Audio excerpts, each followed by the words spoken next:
आज हमारे साथ ऐसे युवा और बहुत जोशीले और अच्छे नेता आज हमारे साथ मौजूद हैं, जो कभी सबसे पहले भारतीय जनता पार्टी में बहुत अच्छे चेहरा माने जाते थे। आज वो हमारे साथ मौजूद हैं। आइए हम इनसे बात करते हैं, आज कौन सी पार्टी में जा चुके हैं या कि उसी में रहना चाहते हैं, और इनकी बहुत चर्चाएं शाहबाद में देखने को मिली। तब आज आके मैंने इन भाई साहब से मुलाकात की।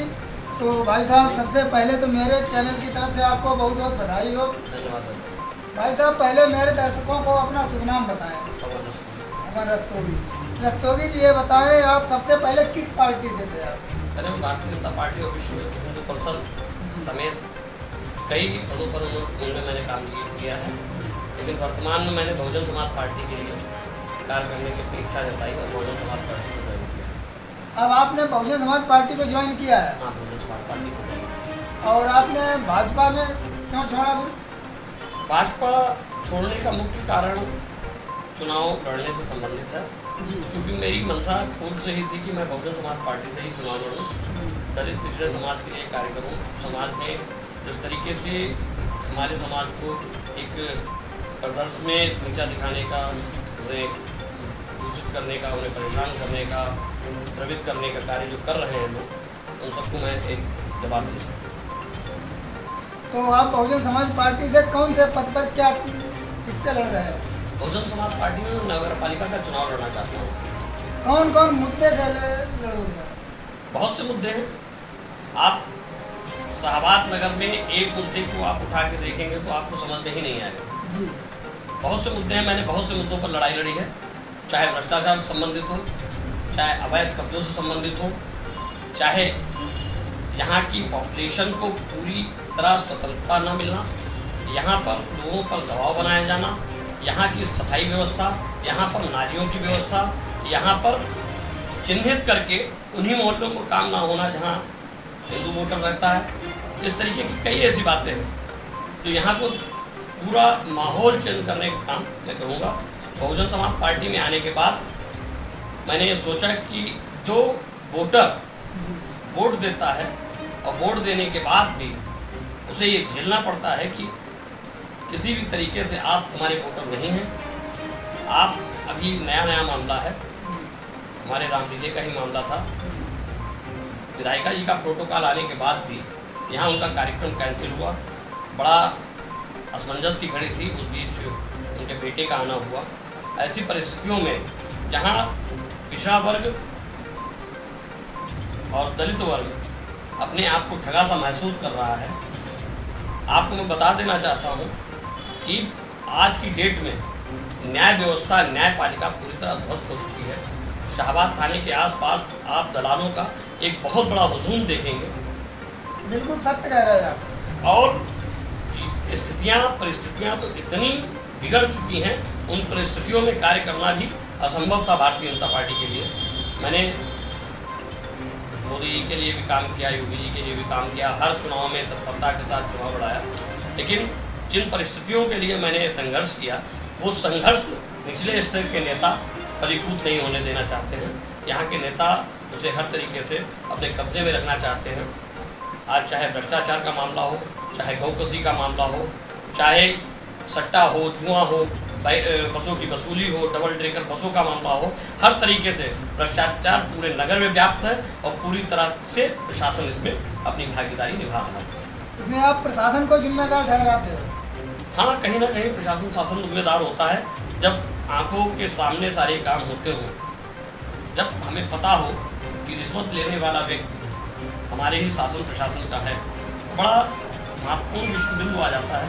मैं आरोप नहीं लगाना चाहता, लेकिन मुझे इन सब चीज़ों को बदलने के लिए बहुजन समाज पार्टी को ज्वाइन करना पड़ा। बहन जी के आदर्शों पर, भीमराव अम्बेडकर जी के आदर्शों पर चलने का जो सौभाग्य प्राप्त हुआ है, मैं कोशिश करूँगा हर तरीके से समाज में अंतिम पंक्ति में खड़े व्यक्ति तक, अगर मैं नगर पालिका तक पहुँचता हूँ, लाभ पहुँचाने का मैं वादा करता हूँ। अच्छा, अगर आपको जनता ने चाहा नगर पालिका तक पहुँचाते तो सबसे पहले आपका क्या कार्य रहेगा? नगर पालिका में पहुंचने के बाद सबसे पहला तो यही कार्य रहेगा, उन मलिन बस्तियों में, जिन मलिन बस्तियों में आज तक किसी तरीके का निर्माण नहीं हुआ। आप सोचिए, मेरा संघर्ष एक भी, मैं नामित सभासद भी रहा भारतीय जनता पार्टी से। 5 सभासदों में मैं एक मात्र ऐसा नामित सभासद था, दूसरे मैं महेंद्र भाई भी रहे उसमें साथ में। एक नाले के विषय में मैंने एक धरना किया, संघर्ष किया, और उस नाले का विषय इतना उठा कि आखिर में उसमें सफलता मैंने पाई। 26 लाख रुपया मैंने नाले के लिए स्वीकृत कराया और वो जल निगम को गया। संभा बाजार का नाला एक बहुत बड़ा मुद्दा था, बरुआ बाजार की सड़क, ऐसी बहुत से मुद्दे नगर में हैं। नई बस्ती की सड़कें, बहुत जगह जल भराव है। आज पूरे शहर में आप बुखार का प्रकोप, मच्छरों का प्रकोप, इतना अपार भीषण मच्छर इस समय वर्तमान में है। जैसे लोग पहले कहते थे हरदोई का मच्छर मशहूर है, वैसे ही आज शाहबाद का मच्छर मशहूर है। सफाई व्यवस्था के नाम पर जीरो, कानून व्यवस्था के नाम पर जीरो। आज की डेट में कोई काम नहीं करना चाहता, लोगों को अपने अपने कामों से ही छुट्टी नहीं। चुनाव सभी लड़ना चाहते हैं, टिकट सभी लेना चाहते हैं, बेसिक मुद्दे पे कोई बात नहीं करना चाहता। बेरोजगारी चरम पर है।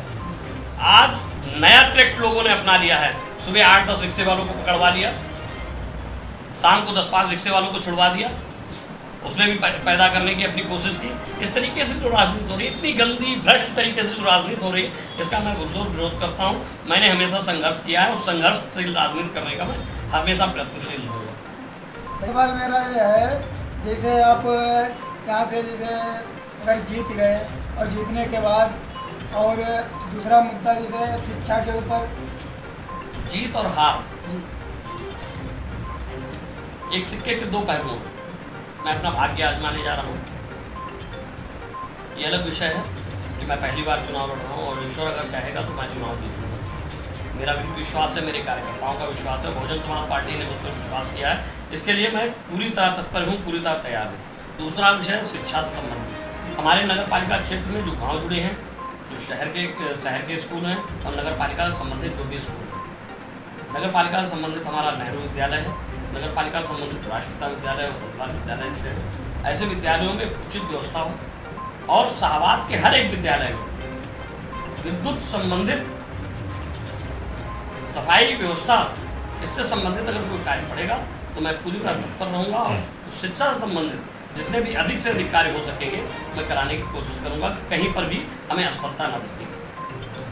आखिरी में हमारे चैनलों को, मेरे दर्शकों को, आप और अपने यहाँ जो देख रहे हैं हमारा चैनल, जो आपको बहुत प्यार देते हैं, हमारे चैनल को प्यार देते हैं, इन दर्शकों के लिए आप क्या कह रहे हैं?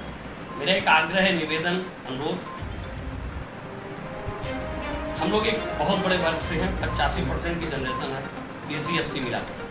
मैं आपसे हाथ जोड़ के विनती करता हूँ, कई बार आपने सभी लोगों को वोट दिया है, माननीय मंत्री जी को भी वोट दिया, आसिफ खान मकबूल जी को भी वोट दे के देख चुके हैं, आप सरताज को भी वोट दे के देख चुके हैं, आप बाबू खान जी को भी वोट दे के देख चुके हैं। मेरा आग्रह है कि पहली बार कि पिछड़े वर्ग का व्यक्ति आपके बीच आ रहा है। पिछड़े वर्ग का वो व्यक्ति आ रहा है जिसने करीब 12 साल संघर्ष किया है, और अपने संघर्ष से यह साबित भी किया है कि मैं हर स्थिति में हर उस व्यक्ति के साथ खड़ा हूँ जो किसी भी तरीके से प्रताड़ित किया है।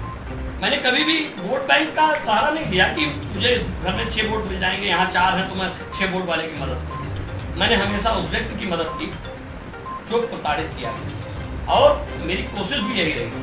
मैं केवल आप लोगों से अनुरोध करना चाहता हूँ कि इस बार आप पिछड़े वर्ग के व्यक्ति को लड़ाएं। पिछड़े वर्ग के व्यक्ति को लड़ाने से एक और लाभ भी होने वाला है। सबका साथ, सबका विकास, सबके विश्वास की जो लोग बात करते हैं, मैं उनसे पूछना चाहता हूँ कि हमारे दोनों सांसद SC समाज से हो चुके हैं, हमारे 3 ब्लॉक प्रमुख विधायक, जिला अध्यक्ष, सभी के सभी ब्राह्मण समाज से हो चुके ना। एकमात्र सीट ऐसी है जो नगर पालिका में आप बैकवर्ड करा सकते हैं। अगर बैकवर्ड हो जाए तो बहुत अच्छा हो। अगर बैकवर्ड सीट आप करा देंगे तो मैं आपका ऋणी रहूँगा, और यदि फिर भी ना हो सके तो कोई बात नहीं। निवेदन मेरा मुख्य यही है कि यहाँ की जनता इस बार पिछड़े वर्ग के व्यक्ति को चुनेगी। पिछड़े वर्ग के व्यक्ति को यदि आप चुनेंगे तो वही बसंत लाल की सड़क जो आप लोग बार बार याद करते हैं, वैसे ही सड़कों का निर्माण होगा, वैसे ही लोग आपका कार्य करेंगे, वैसे ही आप मजबूत होंगे, क्योंकि पिछड़े वर्ग का व्यक्ति आपको मजबूती प्रदान करता है। 85% की जनरेशन आपके साथ है, कहीं पर किसी से डरने दबने की आवश्यकता नहीं है, बहुत बड़ी ताकत में है।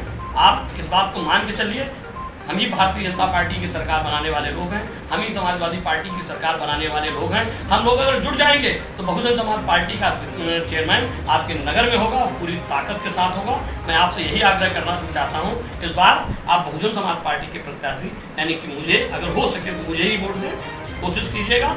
अगर पिछड़े वर्ग का प्रत्याशी आपका बनता है, चुनाव लड़ता है और अगर जीतता है तो आपकी मूलभूत सुविधाओं का विशेष ध्यान रखेगा।